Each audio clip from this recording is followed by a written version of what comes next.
अब मैं फिर उसी पे लौटूंगा कि डिकपल हुआ कि नहीं हुआ।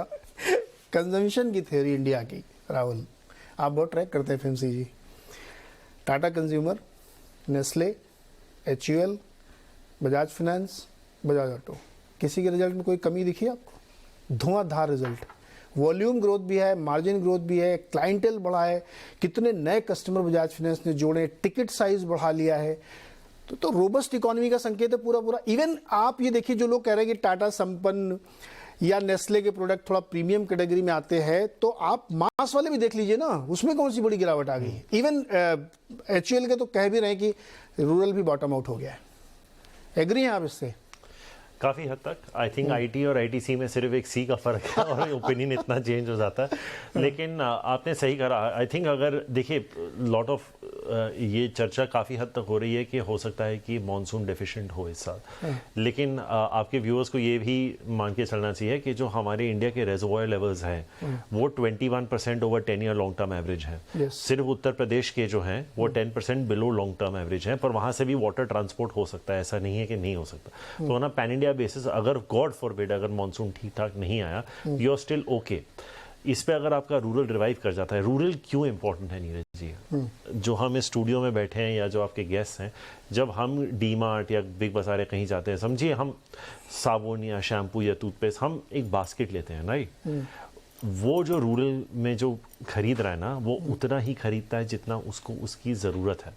अगर वो कंस्ट्रक्शन वर्कर है, उसको अगर 300, 500, 600 रुपये मिल रहे हैं दिन के, वो सेविंग्स ही नहीं सोचता, यहाँ से आता है यहाँ से निकल जाता है। और वो क्लोजअप और पेप्सोडेंट नहीं ले रहा, वो वीको ले रहा है आज की डेट में, राइट? वो गुड डे नहीं ले रहा, वो पार्ले ले रहा है, यू नो। सो मैं कहने का मेरा तात्पर्य यही है कि velocity of consumption is very high in rural, which is why rural is so important for FMCG companies in India. 35 से 55% के सेल्स आते हैं। आप जिस कंपनी को उठा के देख लीजिए, नेस्ले को छोड़ के, नेस्ले के करीबन 15-20% आते हैं रूरल से, जो नीलसन रूरल डिफाइन करता है। नीरज जी, ये ऑलमोस्ट 2 साल का एक टाइम और प्राइस करेक्शन हो चुका है।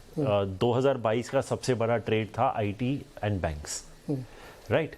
मेरे को लगता था कि अगर US का रिसेशन नहीं आया तो ये 2023 का भी ट्रेड हो सकता था, पर मुझे लगता है कि the trade this year will be more towards consumption and pharma.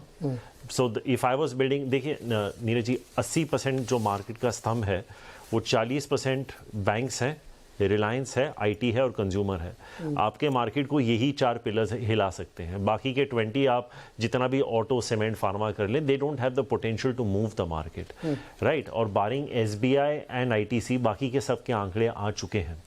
तो मुझे लगता है कि एज अ पोर्टफोलियो पोजिशनिंग अगर मैं करूँगा आज, मैं इक्वल वेट बैंकिंग रहूँगा जितना इंडेक्स का वेट है।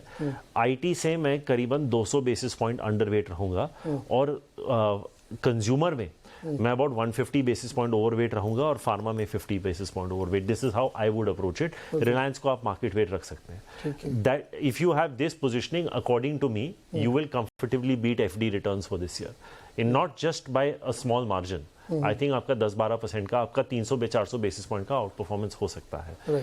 अगर रिवाइवल आ गया रूरल में, Lever, Britannia, Dabur, you can play it through these. And mid cap में तो बहुत सारे नाम हैं, but I think because there has been a time and price, और एक टेक्निकल फैक्टर भी है नीरज जी, अंडर ओन्ड है, राइट? काफ़ी हद तक पैसा, तो ये जिस तरह से IT में रैली आई है या रिलायंस में आई है, ये तुरंत FMCG में भी आ सकती है, राइट? अगर एक अच्छा रिजल्ट लीवर का आ गया तो this 2400 can become 3000 in a month. तो ये बहुत ज़रूरी है जानना।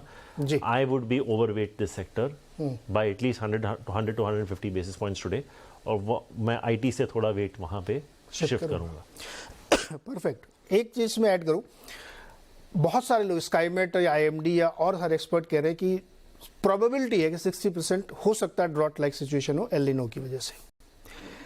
लेकिन मैंने कई फर्टिलाइजर कंपनी से और कई सारे लोगों से बात की जो और बहुत सारे स्काईज के वाले लोगों को सब्सक्राइब करते हैं। उनका कहना है कि अगर मान लीजिए बाई चांस ऐसी सिचुएशन बनती भी है, तब भी हमको बहुत प्रॉब्लम इसलिए नहीं होगी क्योंकि हमारे यहाँ जो इरिगेशन का सिस्टम है, रिजर्वायर है, और जो हमारा स्टॉकिंग है फूड ग्रेन्स का, वो सफिशिएंट है इसको ड्रेन अप करने के लिए। तो कोई बहुत ज़्यादा हम लोगों को उसको लेकर भी मार्केट में किसी को बहुत चिंता नहीं करनी चाहिए। अगर आ भी गया तो शायद यही वजह है कि FMCG में आपको ऐसी रैली दिख रही है या ऐसी और जबरदस्त? प्री इलेक्शन या और इलेक्शन में तो कितना 1.5-2 लाख करोड़ की, तो आई एम श्योर कुछ तो गवर्नमेंट की 1.5-2 लाख करोड़ की एडिशनल स्पेंडिंग होगी, तो वो है, और वो तो बहुत अलग अलग इलाकों में जाएगी। तो खैर ये होगा, लेकिन एक मुझे छोटा सा ब्रेक लेना है जी। ब्रेक में जाते हुए आप लोगों को बताऊं कि कोका कोला की भी कमेंट्री है। उसने ग्लोबल कमेंट्री दी है उनके सीईओ ने, और एशिया और खासतौर पे इंडिया के बारे में बताया कि उन्होंने 3 लाख टच पॉइंट्स और बनाए हैं और ज़बरदस्त चल रहा है उनके जो भी यहाँ बॉटलर्स हैं। तो यहाँ पे आप देखिए, ये मैं कंजम्पशन की बात कर रहा था कि ना, अब कोक थोड़ी सारे अमीर लोग ही पी रहे हैं। एक और लीड इंडिकेटर है, हाँ, आपके प्रमोटर इस स्पेस में बहुत तेजी से घुस रहे हैं। Yes, agree. और वो वहीं घुसेंगे जहां पैसा बनेगा। बिल्कुल। On a lighter note. नहीं, ये लाइटर एंड सीरियस नोट। तो ये डिस्क्लेमर के रिलायंस में कोई बाइंग की आपको नहीं कह रहा हूँ मैं। ये लीड इंडिकेटर ढूंढ के इसलिए लाया हूँ कि जिससे मैं ये साबित कर सकूँ कि हमारी इकोनॉमी में बहुत छोटे छोटे पॉइंट्स अगर आप पकड़ें तो आपको दिखेगा कि नहीं, ग्राउंड पे कुछ और चीज हो रही है जिसको हमें ऑनर करना चाहिए। एक बहुत छोटा सा ब्रेक, उसके बाद अबाजी के साथ शुरुआत करते हैं कि कोक कितना पीते हैं आप। ब्रेक के बाद